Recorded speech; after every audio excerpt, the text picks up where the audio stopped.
जय माता दी।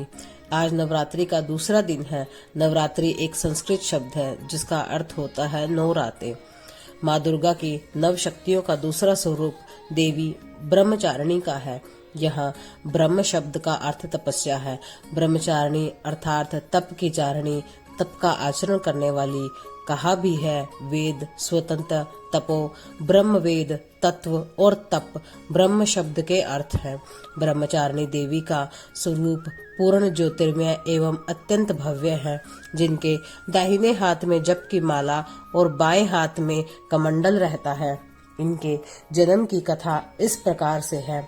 अपने पूर्व जन्म में जब ये हिमालय के घर में पुत्री रूप में उत्पन्न हुई थी, तब नारद के उपदेश से इन्होंने भगवान शिव शंकर जी को पति रूप में प्राप्त करने के लिए अत्यंत कठिन तपस्या की थी।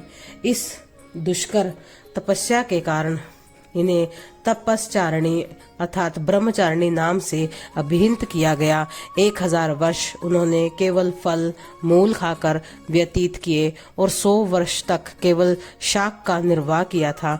कुछ दिनों तक कठिन उपवास रखते हुए देवी ने खुले आकाश के नीचे वर्षा और धूप के भयानक कष्ट सहे।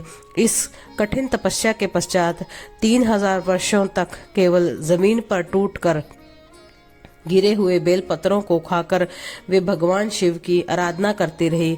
इसके बाद उन्होंने सूखे बेलपत्रों को भी खाना छोड़ दिया और कई हजार वर्षों तक वे निर्जला और निराहार तपस्या करती रही। पत्तों को भी खाना छोड़ देने के बाद उनका एक नाम अर्पणा भी पड़ गया।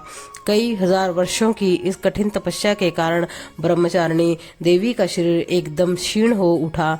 उनकी यह दशा देखकर उनकी माता मेना अत्यंत दुखी हुई और उन्होंने उन्हें इस कठिन तपस्या से विरक्त करने के लिए आवाज दी, उमा।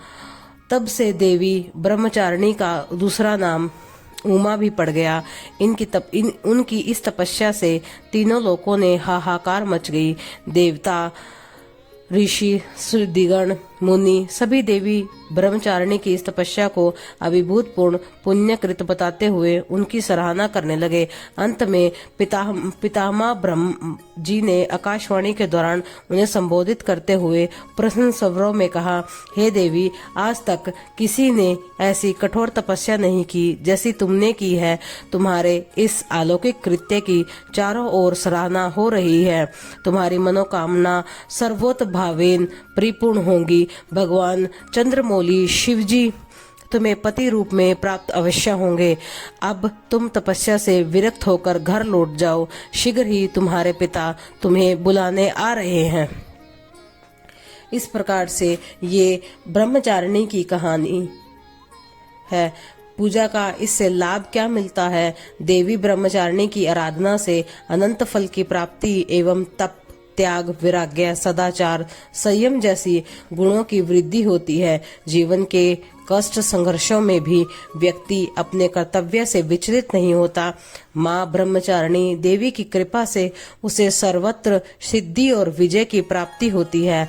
लालसाओं से मुक्ति के लिए माँ ब्रह्मचारिणी का ध्यान लगाना अच्छा होता है। इस प्रकार से इस देवी ब्रह्मचारिणी का स्तुति मंत्र, या देवी सर्वभूतेषु माँ ब्रह्मचारिणी रूपेण संस्थिता नमस्तस्यै नमस्तस्यै नमस्तस्यै नमो नमः माना जाता है। आगे आने वाले नवरात्रों की कथाओं के बारे में सुनने के लिए मेरे चैनल को शेयर कीजिए, सब्सक्राइब कीजिए, लाइक कीजिए और बने रहिए मेरे चैनल पर। माता रानी इसी प्रकार से आप सभी भक्तों के मनोकामनाएं पूर्ण करती रहें। धन्यवाद। जय माता दी।